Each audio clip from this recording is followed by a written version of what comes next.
Donc, l'enregistrement commence. Le chat est enregistré, donc si vous acceptez que j'enregistre, faites juste écrire oui dans le chat, s'il vous plaît.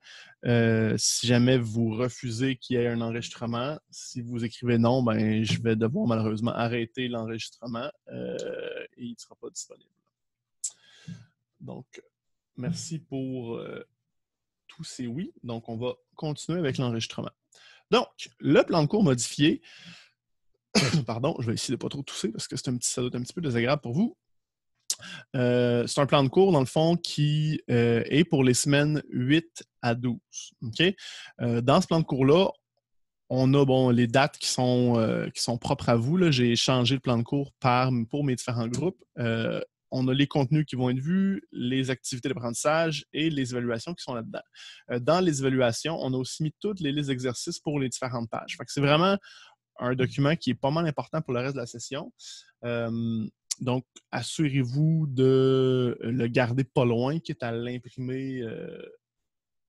Oh bon, j'ai une personne qui veut rejoindre. Nicolas. Merveilleux. Donc, le plan de cours, assurez-vous de le garder pas loin parce que c'est vraiment, ça vous dit dans le fond tout ce qu'il nous reste à faire d'ici la fin de la session, dont aux exercices, dont les devoirs qui vont compter, là, comme je vous dis, à la place des examens. Donc, par exemple, aujourd'hui, on voit que se familiariser avec la plateforme Zoom, modification au plan de cours, puis on va aussi regarder le devoir numéro 1. C'est ça notre plan pour aujourd'hui. Nous, on avait quand même déjà bien avancé dans le chapitre 4. Ce qu'on va faire aujourd'hui, c'est qu'on va faire un petit retour par rapport à ce qu'on avait déjà commencé. Puis on va faire peut-être un petit problème ensemble, juste pour se remettre dedans et regarder comment est-ce qu'on se familiariser dans le fond un petit peu avec ce nouveau mode d'enseignement-là. Puis là, on pouvait voir activité d'enseignement, rencontre synchrone. Synchrone qui veut dire on fait ça en live. Vous avez votre PowerPoint puis le document Word qui était déjà présent sur Léa pour suivre avec moi. Puis résolution de problème. Maintenant, comme je vous ai dit, dans le MIO, essayez de faire en sorte que ça ressemble le plus à ce que vous avez dans un environnement normal de la classe. Fait que, assurez-vous d'avoir comme votre manuel pas loin, des feuilles pour travailler, que ce soit votre cahier de notes de cours si vous voulez vraiment si vous prenez des notes manuelles. Mettez-vous dans un environnement que vous êtes familier avec pour que l'apprentissage fonctionne bien. Si vous vous installez d'une façon non optimale, des fois, c'est bien tentant le matin de juste dire « je vais m'effoirer dans le lit, les yeux fermés, je vais mettre mes écouteurs, puis magiquement, l'information va rentrer. » C'est un petit peu de la pensée magique. Fait que, réveillez-vous un petit demi-heure avant, déjeunez, après ça, installez-vous devant votre ordi ou téléphone, whatever, avec quelque chose qui va vous permettre de simuler un petit peu une classe normale. OK? Par exemple, tantôt, quand je vous dis on fait un problème, faites le problème comme si je vous ai demandé de faire un problème en classe. Là. Fait que sortez-vous une feuille, puis let's go, essayez le problème. La façon que moi j'ai fait ça, c'est que sur mon PowerPoint, j'ai comme fait les différentes étapes comme si je les faisais au tableau. C'est juste qu'ils vont apparaître une après l'autre. Fait que ça va être carrément comme si on était en classe. On va regarder si jamais ça bug, c'est quoi nos premières étapes. Là, les premières étapes vont apparaître. Là, vous allez pouvoir continuer un petit peu le problème. Puis on va essayer de faire du back and forth comme ça pour essayer de travailler notre problème. La seule chose qui me reste encore à trouver comme solution, c'est comment est-ce que je pourrais un petit peu simuler le fait que je passe dans la classe pour essayer de répondre à vos questions pendant qu'on fait un problème. C'est-à-dire que c'est assez difficile pour moi de voir votre problème. Puis vous demandez de mettre votre caméra ou mettre votre téléphone devant votre papier, devant votre problème. C'est peut-être pas la façon la plus optimale. Fait que je suis encore en train de réfléchir comment est-ce qu'on pourrait regarder ça, comment est-ce qu'on pourrait simuler ça. Si jamais vous avez des idées sur comment est-ce qu'on pourrait faire ça, vous êtes les bienvenus. Shootez-moi ça, puis on pourra essayer ça.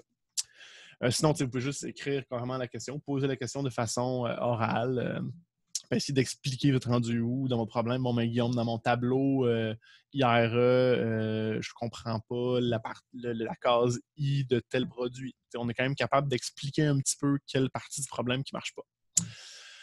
Donc, ça, c'est pour cette semaine. By the way, nous, cette semaine, on se voit juste aujourd'hui parce que jeudi, c'est un horaire du vendredi. OK? Donc, notre prochain cours, nous, va se retrouver à être le 9 avril. OK? On va continuer le chapitre 4, c'est-à-dire que nous, on va y aller avec les solutions de base. Aujourd'hui, on va essayer de terminer pas mal les acides. Il va nous rester les bases pour mardi prochain, puis parler des ions et des sels, ce qui va être assez rapide. On est encore dans le chapitre 4, on est encore dans le calcul de pH. Vous avez les exercices là-dessus, et la semaine prochaine, mais votre devoir 2 est à remettre. OK? Pardon, votre devoir 1 est à remettre, puis je vais vous donner votre devoir 2. OK? Chaque devoir vaut pour 3,33 %. Bon, celui-là vaut 3,34 pour qu'au final, on arrive à 10 là. Fait que vous avez 3 devoirs qui vont valoir un tiers de 10 chaque. Puis c'est ces devoirs-là qui vont un petit peu remplacer, si on veut, l'examen intra 2 qu'on aurait eu lieu, qui portait sur les chapitres 2, 3, 4. OK? Ensuite, on se retrouve à notre prochain jeudi, le 16, qui va être la remise de l'introduction sur la vitamine C. Pour les instructions sur la vitamine C, OK, vous irez voir le vidéo YouTube que j'ai mis en ligne. Je passe à travers les instructions pendant peut-être une bonne demi-heure. Ça l'explique, le document aussi que j'ai mis en ligne par rapport aux consignes. Ça vous dit très, très bien ce que vous avez à faire avec ça. OK? Il était où ici? Donc, ça, c'est un petit peu pas ce que je fais aujourd'hui, là, mais j'ai déjà fait cette présentation-là. L'enregistrement est présent. Allez voir cet enregistrement-là. Le calcul de la constante en remplacement. Ah, je vais revenir, excuse-moi, je vais revenir sur les évaluations dans quelques instants. OK? Je vais juste finir le plan de cours avant de continuer là-dessus. Qu'est-ce que je disais déjà? J'ai un petit blanc. Ah oui, la vitamine C. Donc, pour les instructions sur l'intro sur la vitamine C, allez voir la vidéo que j'ai mise. Ça l'explique tout ce que vous avez besoin de savoir. Si vous avez des questions par la suite, vous pourrez me les poser là, soit par Mio, soit à la prochaine rencontre. Vous allez voir que ça avance très, très vite parce que déjà dans comme 3 semaines, on se retrouve à être à la semaine 10. On a la remise devoir 2, un autre 3,33. On va commencer le chapitre 5, qui est le chapitre sur les réactions acido-basiques. Fait qu'on reste encore dans l'acide base, c'est juste que là, on les mélange. Puis finalement, bon, mais dans le fond, vous avez toutes vos différentes semaines qui avancent tranquillement. Je ne passerai pas point par point, là, mais en jaune, vous avez les évaluations qui ont lieu. Ce qui nous amène à la semaine d'examen. Je vous dirais qu'en ce moment, l'administration du cégep pense encore qu'on va pouvoir aller faire des examens sur place à la fin de la session. Mon avis à moi, c'est que c'est peu probable. On est en train de travailler fort, les profs, sur les alternatives pour avoir un examen final si jamais on ne peut pas retourner à l'école de façon sur place, de façon physique. Là. OK? Mais c'est sûr qu'il va y avoir un examen final. C'est juste que la forme en ce moment est encore à déterminer. OK? Donc ça, plus d'informations à venir dès qu'on va avoir la confirmation de si on revient ou si on ne revient pas. Mais là, je pourrais vous aviser sur comment est-ce qu'on va fonctionner pour ça. Nos évaluations. OK. Jusqu'à maintenant, nous, ce qu'on a d'accumulé, OK? Si on regarde ça, on a notre examen partiel 1, on a le rapport 1 dans les soupes, on a le rapport 2 sur la cinétique.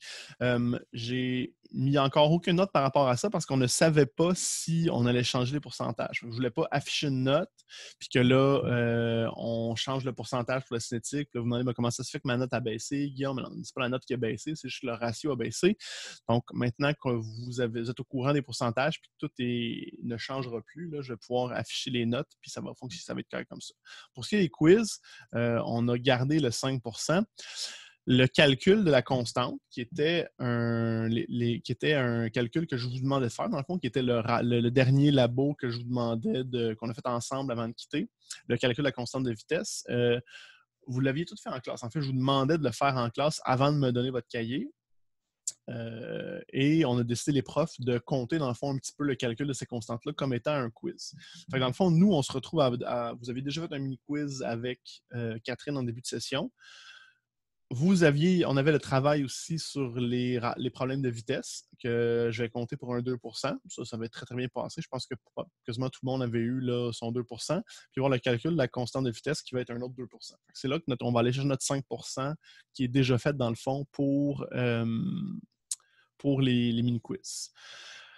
Pour ce qui est de la théorie, on va avoir 3 devoirs qui valent un tiers de 10% chaque sur les chapitres 3, 4 et 5. Dans le fond, un devoir par chapitre. L'examen final a été augmenté à 45% parce qu'on a dû évacuer un examen intra qu'on ne fera pas. Le rapport sur la vitamine C, 15%. Il est en 2 parties. Il y a un 5% qui est sur l'intro que vous avez à faire, que vous pouvez commencer à partir d'aujourd'hui avec les consignes qui sont sur YouTube.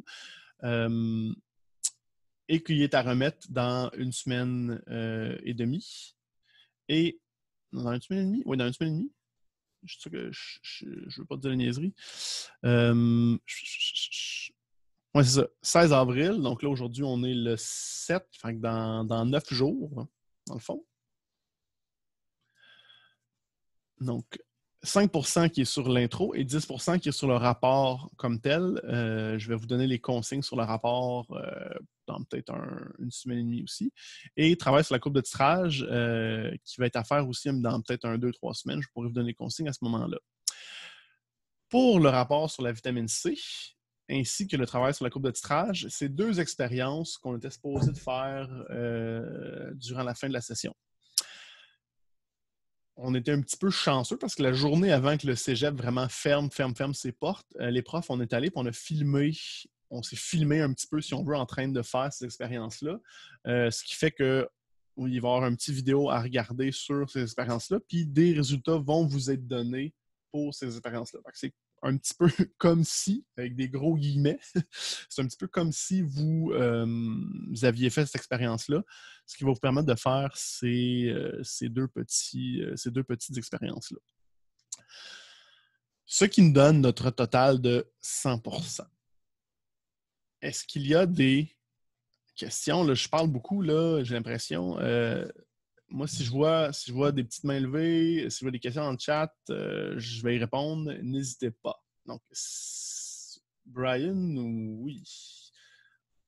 T'as une petite question pour nous, Brian? Ma question, c'était, est-ce que la vidéo dans YouTube, c'est celui d'il y a 2 semaines mentionné quand vous avez fait un Zoom aussi? Oui, la vidéo sur YouTube, c'est la vidéo d'il y a 2 semaines qu'on a fait un Zoom. Il était enregistré, puis il est présent. Dans le fond, dans cette vidéo-là, moi, je passe les consignes pour l'intro de la vitamine C. Je prends une bonne demi-heure là, à expliquer qu'est-ce que vous avez à faire avec ça. Fait que si vous allez voir cette vidéo-là, vous avez toutes les informations que vous avez besoin pour faire votre intro sur la vitamine C. Est-ce qu'il y a d'autres questions? Pour ça, c'est super bon, ça. Comme si vous posez une question, puis vous allumez votre caméra, c'est super le fun. Je peux vous voir, dire un petit salut. C'est un petit peu d'interaction là, dans le tout. Parce que là, moi, parler à mon écran, là, il y a des choses plus excitantes que ça dans la vie. Hein? J'espère. Pour l'autre question, dans le chat, s'il y en a. Non, ce rapport-là va se faire en équipe de 2 quand même. OK? Même chose pour l'intro de la vitamine C, ça se fait en équipe de 2 quand même. Autre chose, autre question. Ah, je viens de voir. Okay. Donc, si je ne vois pas d'autres mains levées, si je n'ai pas d'autres questions en chat, on va procéder au prochain document, qui est le devoir 1. Donc, on va regarder le prochain devoir 1. Bon. Donc, on va juste regarder les consignes ensemble, sans regarder le problème comme tel. Donc, on commence avec le devoir 1 qui est sur le chapitre 3. Le chapitre 3 qu'on a fait avant qu'on parte le 3 semaines à cause de la COVID. la date de remise, c'est le 14 avril, donc dans une semaine à partir de maintenant, avant minuit. La date de remise va se faire via l'énoncé de travail qui est sur Léa. Okay? Donc là, l'énoncé de travail a été mis en ligne. Vous allez remettre votre travail via cet énoncé-là. Votre travail doit être numérisé. Assurez-vous que c'est lisible. Je vous oblige à avoir une conversion dans un document .pdf. Okay? Fait que si vous prenez une photo, vous pouvez utiliser des applications comme Tiny Scanner, dis-je de mon anglais, ou ScanBot si vous avez votre téléphone, ou si vous avez un scanner, vous pouvez tout simplement les scanner pour convertir des fichiers images en, par exemple, comme des JPEG en .pdf. Il y a plein de sites web qui utilisent. Moi, j'utilise souvent jpeg-to-pdf.com, qui est un standard, mais il y en a plein d'autres. Okay? Mais je vous demande, je vous oblige à mettre une remise sous format PDF. Okay? C'est beaucoup plus facile pour moi à corriger, puis je m'assure qu'il n'y a pas de problème possible dans mais là, j'ai remis un document Word, mais là, il n'ouvre pas avec ton Word. Un PDF, c'est universel, fait qu'on est certain qu'il n'y aura pas de problème. Donc, je veux pas qu'on fasse les problèmes sur un ordi. C'est vraiment comme si vous étiez en situation d'examen ou chez vous. Vous prenez une feuille, vous faites votre problème sur la feuille. C'est juste que là, vous avez une semaine pour faire ça. OK? Donc, si vous voulez, vous avez pas mal de temps pour vraiment, vous réviser, puis pour être certain que c'est très, très lisible. Là, je n'accepterai pas des scans ou des problèmes où est-ce que c'est très peu lisible ou est-ce que c'est absolument impossible de suivre ce qui se passe. Vous avez une semaine pour faire ça puis me remettre quelque chose de lisible. Il n'y a aucune excuse possible là-dessus. Étant donné que c'est comme un petit peu ce qui remplace un examen, les profs, on ne va répondre à aucune question concernant ce devoir-là. Okay? C'est carrément comme si vous faisiez 2 numéros d'examen. Étant donné que ça remplace aussi une question d'examen, ben ça va être si vous remettez votre travail en retard, c'est une note de 0 tout court. OK? Donc, vous avez jusqu'au 14 avril, ça ne veut pas dire qu'il faut attendre 11h55 pour le remettre. Si vous l'avez fini après-demain, bien, uploadez-le après-demain. C'est fait, on n'en parle plus.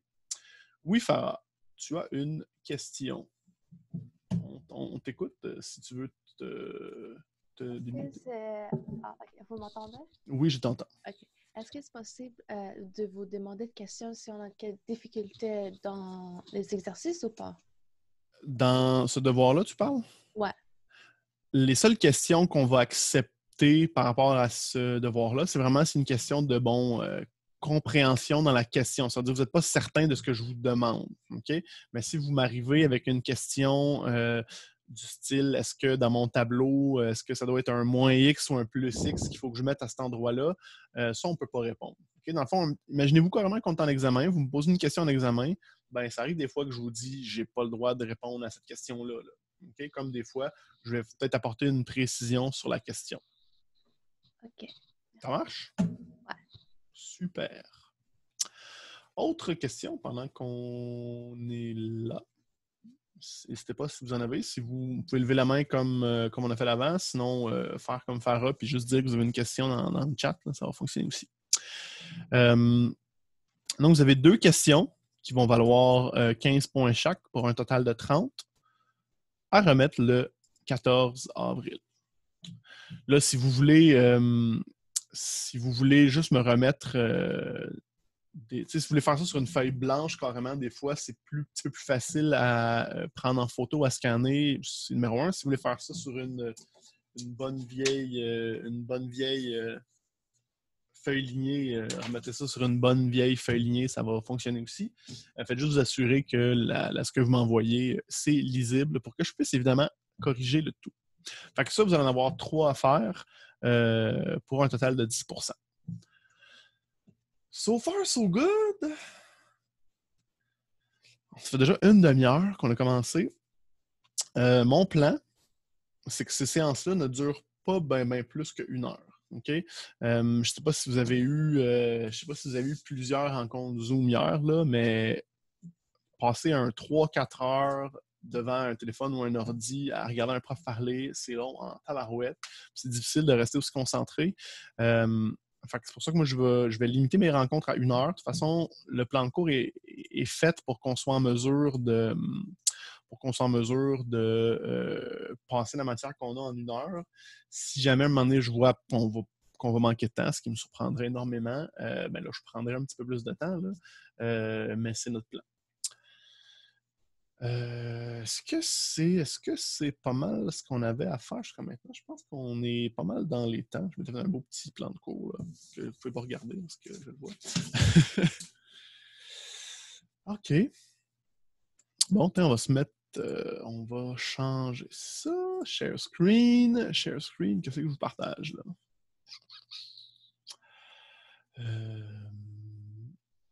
Chapitre 4. Bon. Là, ce qu'on va faire, ça fait déjà 3 semaines, en fait, ça fait pratiquement 1 mois là, qu'on a commencé à faire le chapitre 4. Donc, on va repasser à travers tranquillement, rapidement. En même temps, je me dis, vous avez un document avec ça, vous avez déjà rempli des notes. Ça ici, ça va être enregistré. Fait que si jamais vous n'êtes pas certain, ben, vous avez l'enregistrement, vous avez vos anciennes notes, vous avez votre manuel, vous avez pas mal de stock pour être certain que notre chapitre 4 est bien démarré, mais on va quand même repartir du début parce que je considère que ce qu'on a fait il y a 1 mois, c'est pas quelque chose qui est frais dans votre mémoire. OK? Donc, c'est parti. Assez de base. Nous, ce qu'on avait vu, c'est la théorie de Bronsted-Lowry, okay, qui nous disait, dans le fond, que c'est le partage d'ions H+, qui est important dans... c'est rare que je regarde la caméra, je suis comme... Tant que c'est mes écrans que je regarde, là c'est comme... faut que je m'habitue. C'est le partage d'ions H+, qui est important d'aller regarder, d'aller évaluer. Okay? Les acides sont des donneurs, les bases sont les receveurs d'ions H+. C'est vraiment ça qui va nous permettre de déterminer, quand on va faire nos équations de dissociation, qui est quoi. Ce qu'on avait vu aussi, c'est qu'on a un couple de bases d'acide conjugué ou d'acide base conjugué dans chacune des équations de dissociation. Donc, petit rappel, notre équation de dissociation, by the way, pendant que j'ai mon PowerPoint comme ça, est-ce que vous voyez ma souris? Hello! Faites-moi donc un... Oui, parfait. OK. Donc, on a dans une équation de dissociation, c'est tout le temps notre composé qui va réagir avec de l'eau, qui va nous donner 2 conjugués. Okay? Dans ce cas-ci, on a NH3 qui est une base faible. C'est pour ça qu'on a une petite réaction à l'équilibre. Donc, notre composé NH3 est une base, va capturer un ion H+, ce qui va faire en sorte qu'il va devenir NH4+. Ben, sa contrepartie, dans le fond, NH3, quand il devient un produit, devient un acide conjugué. Fait qu'on va tout le temps avoir un couple base-acide conjugué puis un couple acide-base conjugué dans une équation de dissociation. Si on a fait ce petit exercice-là ensemble, je vous conseillerais en fait d'aller refaire ces petits exercices-là juste pour se remettre dedans tranquillement, mais on ne les fera pas pour aujourd'hui, juste qu'on revoie la matière ensemble. L'échelle de pH se calcule à partir de notre équation moins log d'H3O+.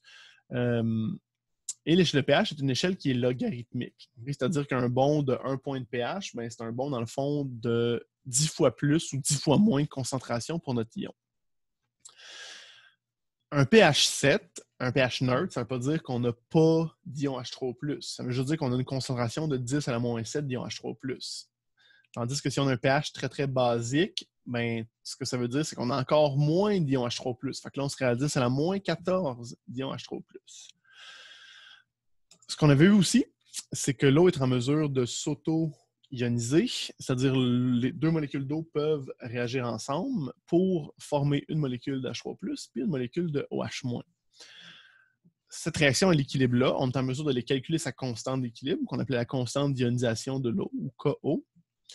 Petit rappel par rapport à nos constantes d'équilibre, les liquides, on n'en tient pas compte dans nos réactions. C'est pour ça qu'on a 2 ions aqueux qui sont présents dans notre constante, puis nos 2 molécules d'eau ne sont pas présentes.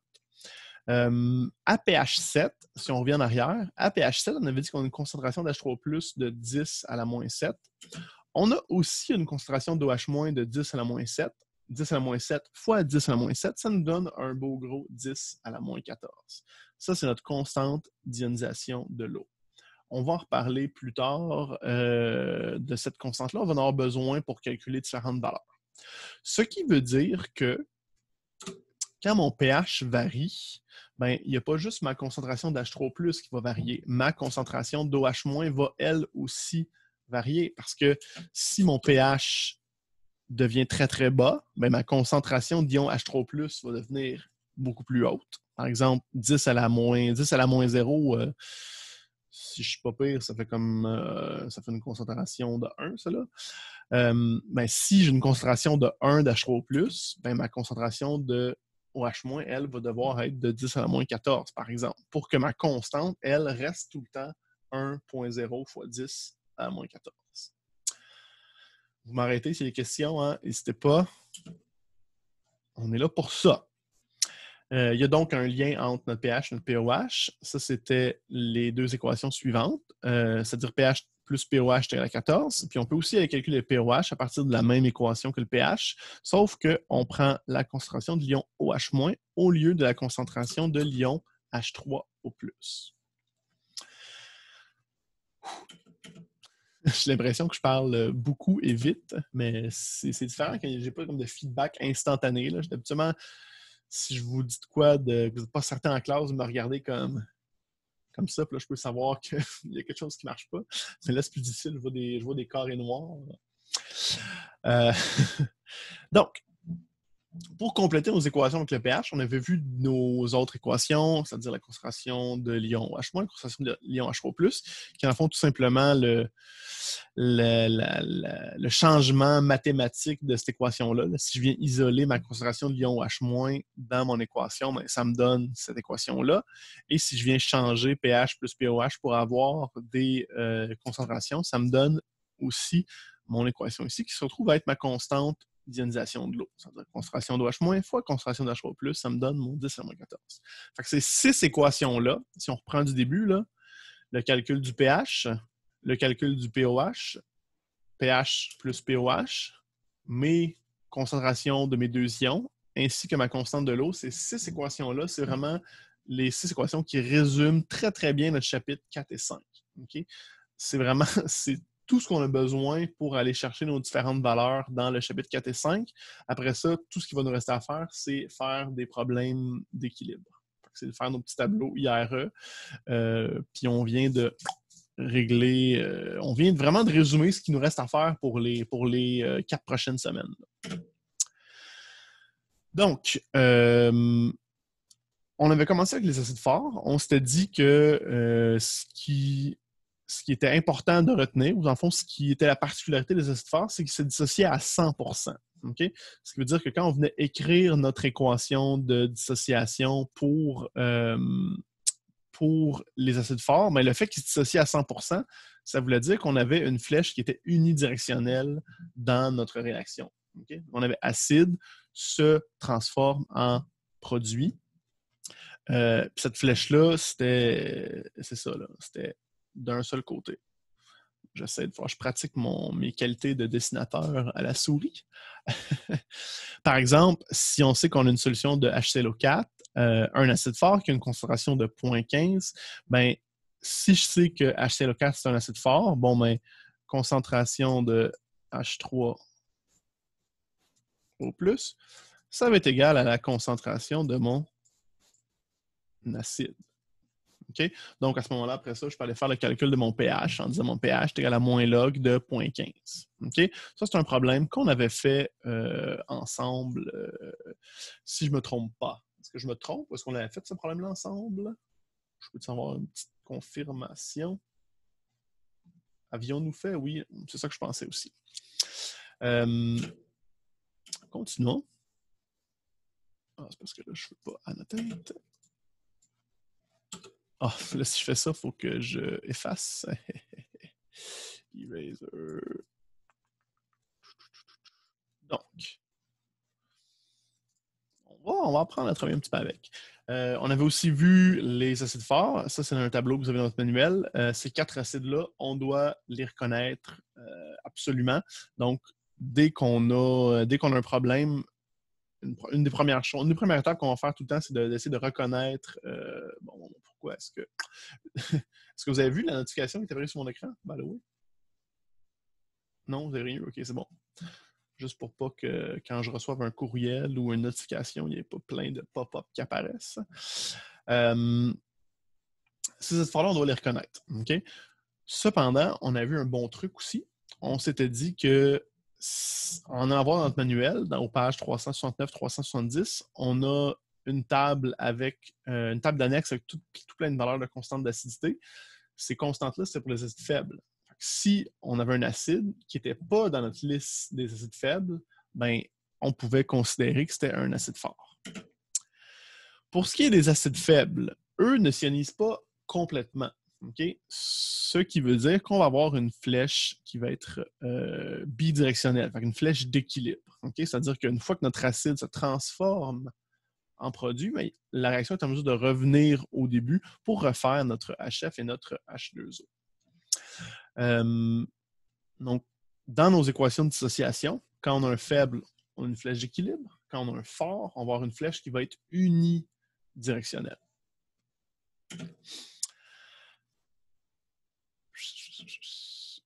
OK, donc, un petit résumé de nos équations. pH plus pOH. Bon, si on le dit, pH, le calcul du pH, le calcul du pOH, le calcul entre les deux, c'est un petit peu gossant, ces notifications-là. Ça aussi, on l'a fait ensemble, je ne me trompe pas, cet exercice-là, ça se peut-tu? Ou je pense je l'avais dit d'aller le regarder parce que c'était comme pas mal juste du pitonnage de calculatrice. Si vous ne l'avez pas fait ou si vous l'aviez fait, je vous conseille quand même d'aller le refaire pour... ça, c'est un numéro de votre manuel, by the way. Fait que vous pourrez aller voir les réponses... Mon Dieu Seigneur, je vais juste fermer un petit programme, 2 petites secondes, parce que là, c'est un peu gossant d'avoir ces millions de notifications-là. Slack. OK, merci. Désolé de ce petit contretemps. Donc, acide fort, flèche unidirectionnelle, dissocié à 100%. Si on veut trouver le pH, ben, il suffit d'aller prendre notre concentration d'acide. Cette concentration d'acide-là, c'est ma concentration d'H3+, ce qui me permet d'aller calculer ma valeur de pH. Ça aussi, si je ne me trompe pas, ce problème-là, on l'a fait ensemble. 4.5.1. Est-ce que je peux avoir une confirmation? Oui, merveilleux. Je vois les petits pouces. Super. Ce que je voulais qu'on fasse aujourd'hui, c'est se pratiquer, enfin, faire un premier problème d'acide faible ensemble. Les acides faibles ne s'ionisent pas complètement. Okay? Tous les acides faibles n'ont pas la même force. Okay? Ce que ça veut dire, c'est que leurs constantes d'acidité vont être différentes. Fait que si j'ai des problèmes, si j'ai des... je pense qu'on pourrait le regarder. Si je fais stop share, new share, est-ce que je peux aller partager? 2 petites secondes. J'aimerais ça partager votre... Je peux-tu partager juste un onglet? Your session has timed out. Bon, on va partager ça.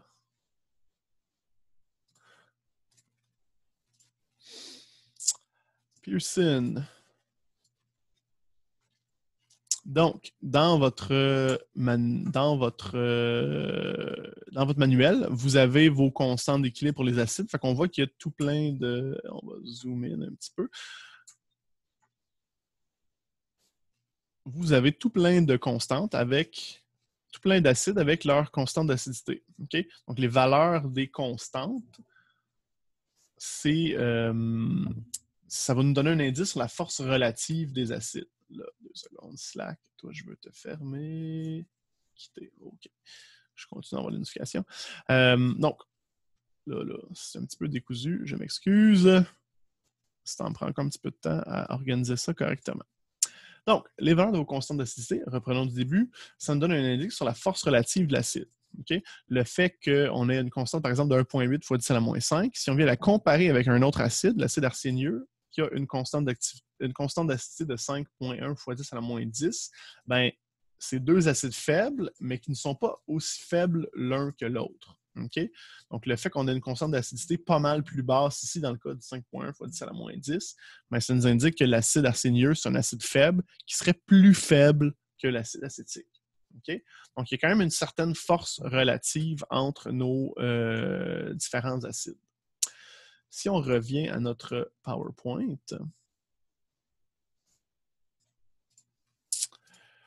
on va faire ça, OK.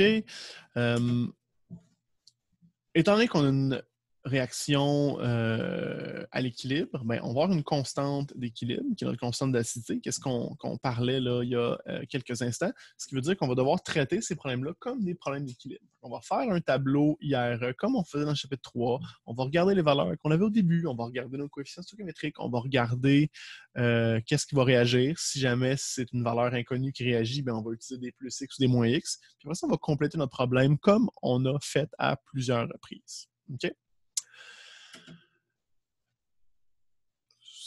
Si on compare, ça aussi on l'avait fait, je me rappelle bien, si on se dit là, lequel des acides faibles suivants serait le plus bas, lequel des acides faibles à concentration égale aurait le pH le plus bas, ben, c'est celui qui aurait la constante d'acidité la plus haute. Parce que le pH le plus bas, ça veut dire qu'on a un pH plus acide.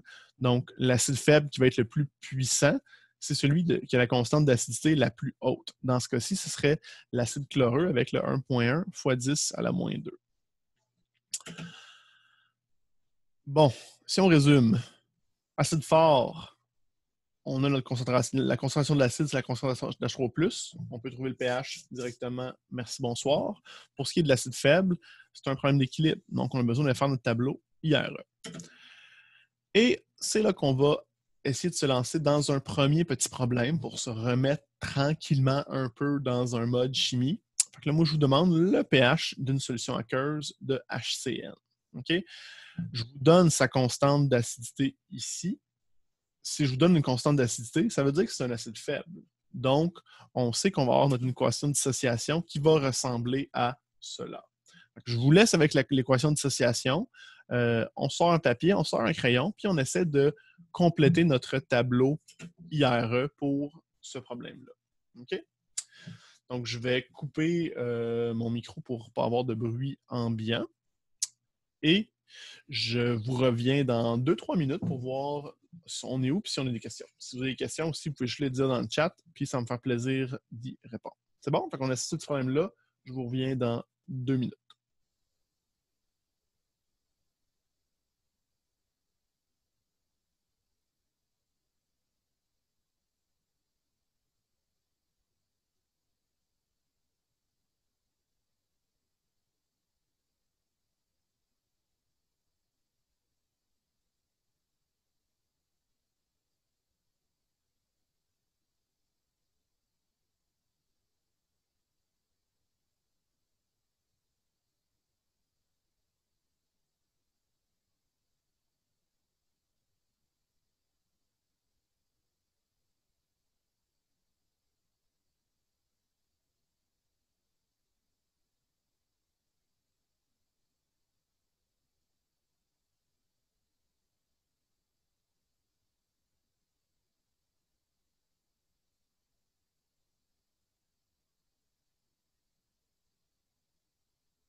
Est-ce que c'est encore le PowerPoint qui apparaît à l'écran? Oui, OK.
Maintenant que vous avez accès à de l'Internet, vous l'avez accès à l'Internet aussi en classe, là, mais des fois, vous pensez moins utile.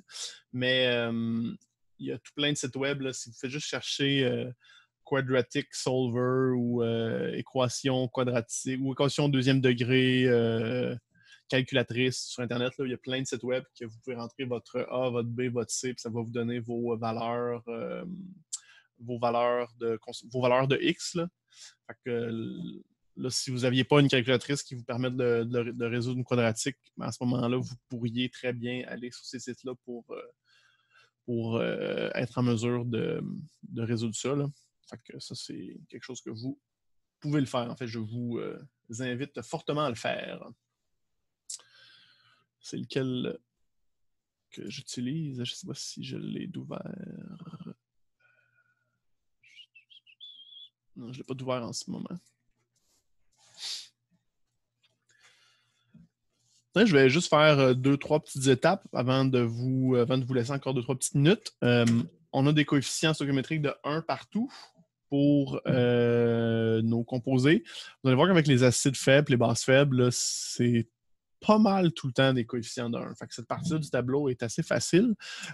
Pour ce qui est de nos valeurs initiales, tout ce qu'on a, c'est 0.1 de HCN. On n'a pas de CN-, et on n'a pas d'H3+. Est-ce qu'on a d'autres valeurs qu'on connaît dans le tableau? Non. On ne nous donne rien d'autre, on ne nous dit rien par rapport à ce qui est à l'équilibre, on ne nous dit rien par rapport à ce qui réagit. Okay? Quand on ne connaît pas rien d'autre que nos valeurs initiales, on doit aller prendre des inconnus. Donc, on doit aller prendre des X, des plus X et des moins X. Pour savoir de quel côté mettre les plus X et les moins X, il faut regarder si un des deux côtés est à 0. Okay? Si on a un des deux côtés qui est à 0, c'est absolument tout le temps de ce côté-là qu'on va mettre le plus X parce qu'on ne peut pas avoir 0 moins une certaine quantité. Donc, on va devoir les placer nos moins X à gauche. Donc, HCN va être à moins X et notre CN- et notre H3+ vont être à plus X. Ce qui va nous donner nos valeurs à l'équilibre de 0.1 moins X et de X pour CN- H3+. Puis après ça, il faut aller résoudre ça avec notre équation de constante d'équilibre. Je vous laisse encore un petit 2-3 minutes pour compléter le tout si ce n'est pas fait.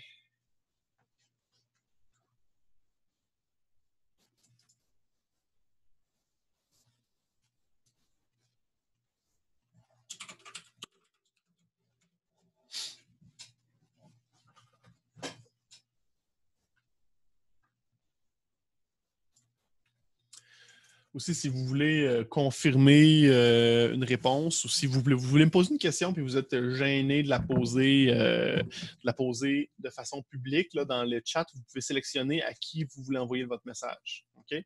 Si vous voulez confirmer une réponse, faites juste m'envoyer un message privé pour ne pas influencer les démarches des autres.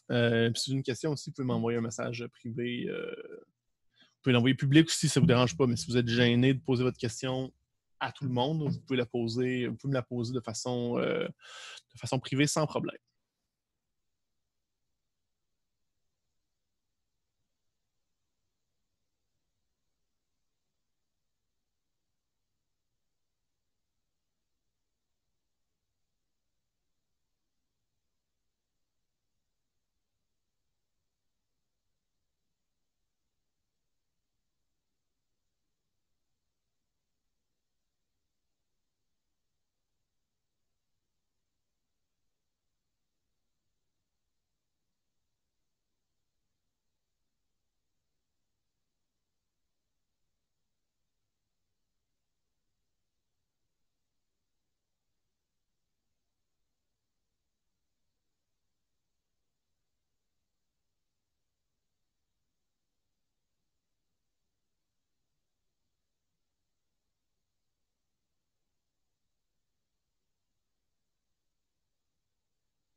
On va se laisser encore un petit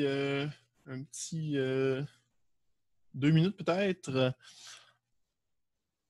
Ce qu'on pourrait faire, c'est que lorsque votre problème, quand on va faire un problème comme ça, ce qu'on pourrait essayer, lorsque votre problème est fini, vous pouvez mettre un petit crochet vert.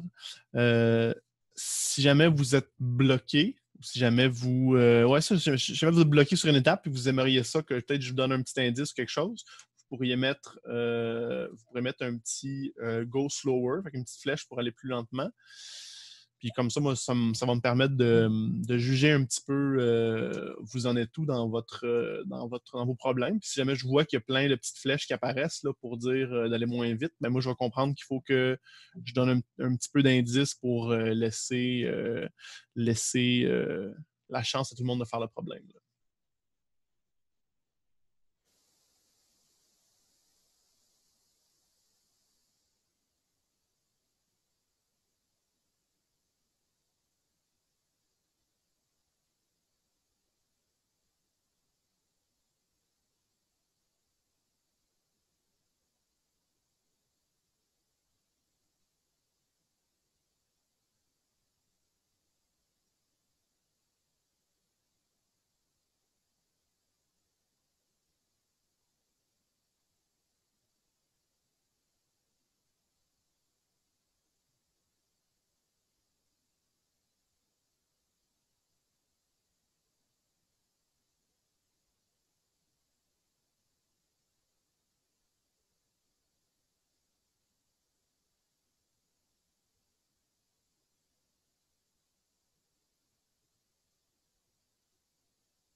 Peut-être y aller avec une prochaine étape du problème. Maintenant une fois qu'on a notre tableau de complété, on peut aller faire notre équation avec notre constante d'équilibre. Ici, on sait que notre constante d'équilibre, c'est une constante d'acidité parce qu'on a un acide faible. Donc, en faisant concentration de nos produits sur concentration de nos réactifs, on oublie l'eau parce que c'est un liquide, mais on arrive avec l'équation suivante. Ce qui, après ça, devrait vous permettre d'aller isoler votre X.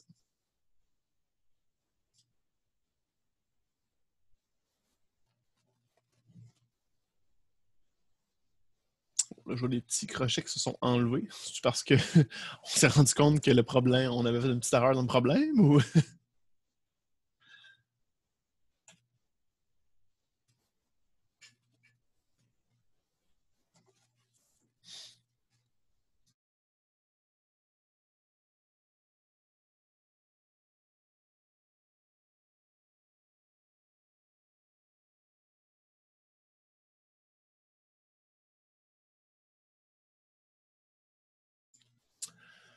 Rendu là, c'est déjà presque 75% qui semble être assez bien avancé. Donc, on va continuer à ce moment-là. Donc, une fois qu'on a notre équation comme ça, il suffit d'aller isoler le tout pour faire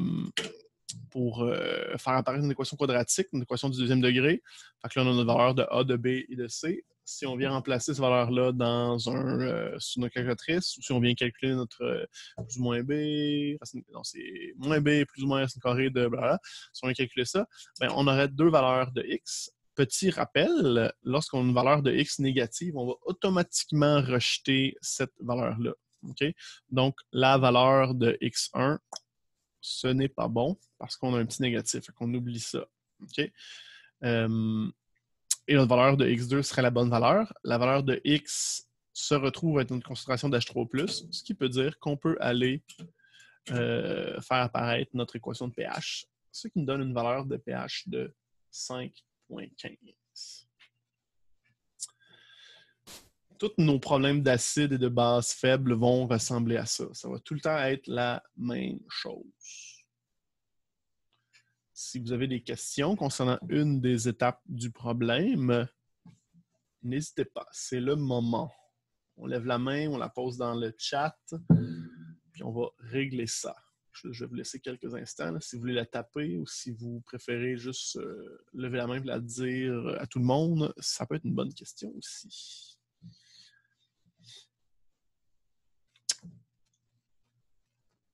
Oui, non, peut-être. OK. Moi, si j'ai rien, je vais continuer. Je ne vais pas attendre à regarder ma caméra 5 minutes. Avez-vous des questions? Oui, non, peut-être. Donc, on va aller à la prochaine slide. On va terminer avec cette slide-là. Je pense que ça nous fait déjà un bon essai ce matin de ça pourrait ressembler à quoi, un petit coup en ligne. Donc, là, je viens de vous dire que pas mal tous nos problèmes vont ressembler à ça.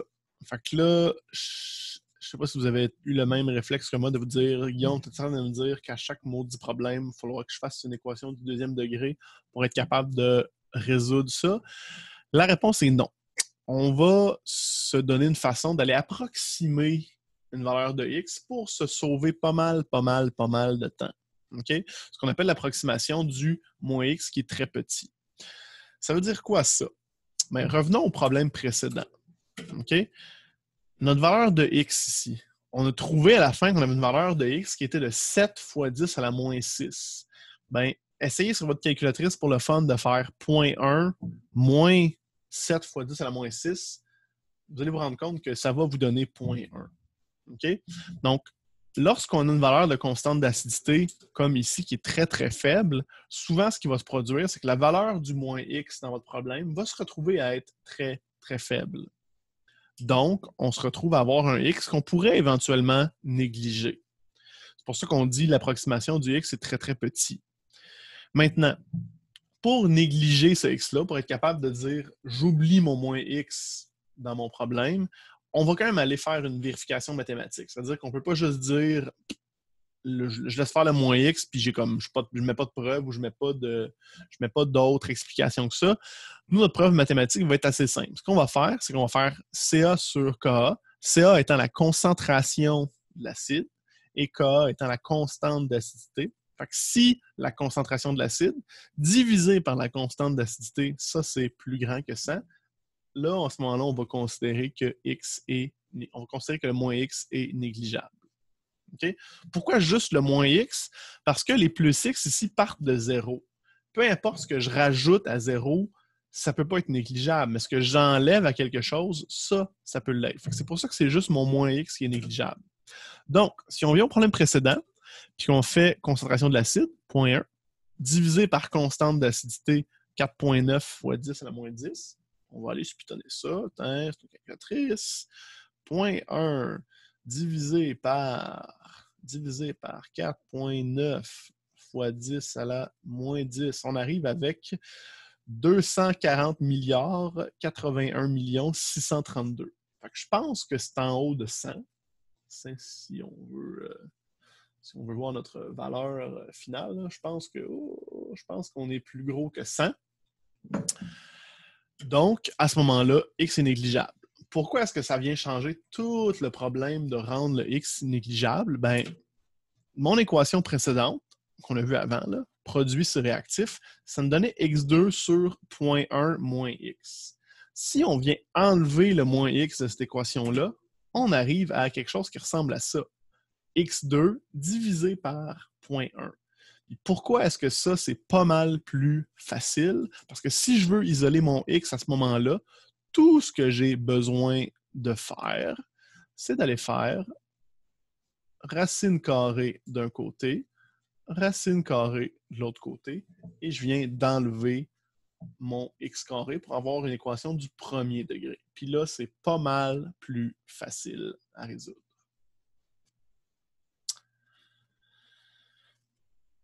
C'est ici qu'on va s'arrêter pour aujourd'hui. vous avez beaucoup de problèmes qui sont possibles. On va juste quitter ça. Vous avez beaucoup de problèmes que vous pouvez aller faire dans le plan de cours modifié que j'ai mis en ligne. Vous avez votre devoir 1 qu'il faudrait commencer à regarder d'ici la semaine prochaine. Et il y a aussi l'intro sur la vitamine C qu'en équipe de 2, vous devez aller regarder. Ça donne... on a essayé de ne pas trop vous bombarder de problèmes, d'exercices, de tout plein de choses à faire. Les devoirs, on a comme un petit peu pas le choix, dans le sens que c'est comme ça qu'on remplace nos examens. Puis je pense que, en tout cas, je ne sais pas c'est quoi votre feeling là-dessus, mais entre faire un examen ou faire un devoir que vous avez une semaine pour faire, puis accès à toutes les ressources que vous voulez avec vous, ben, je pense que le devoir est peut-être un petit peu préférable pour vous, au moins. Donc, vous avez là, une couple d'affaires pour vous occuper de la prochaine semaine. D'ici là, je suis en train de regarder mes possibilités pour différentes façons pour qu'on puisse se contacter puis avoir accès à une communication visuelle et auditive durant des périodes de disponibilité. Je suis en train d'évaluer 2-3 possibilités là, qui me semblent intéressantes. Fait que je vais vous revenir là-dessus rapidement sur comment est-ce qu'on pourrait se poser des questions. Pour l'instant, si jamais vous avez des questions, allez-y par Mio. Si jamais c'est une question qui se répond mal par Mio, ça se peut que je vous invite à une rencontre Zoom comme ça pour qu'on peut juste prendre 5 minutes pour en discuter là, de vive voix.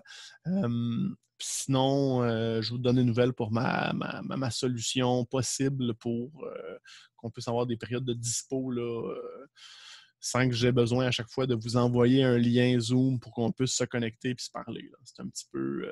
c'est pas super fluide comme méthode. Donc, je vais arrêter l'enregistrement dès maintenant.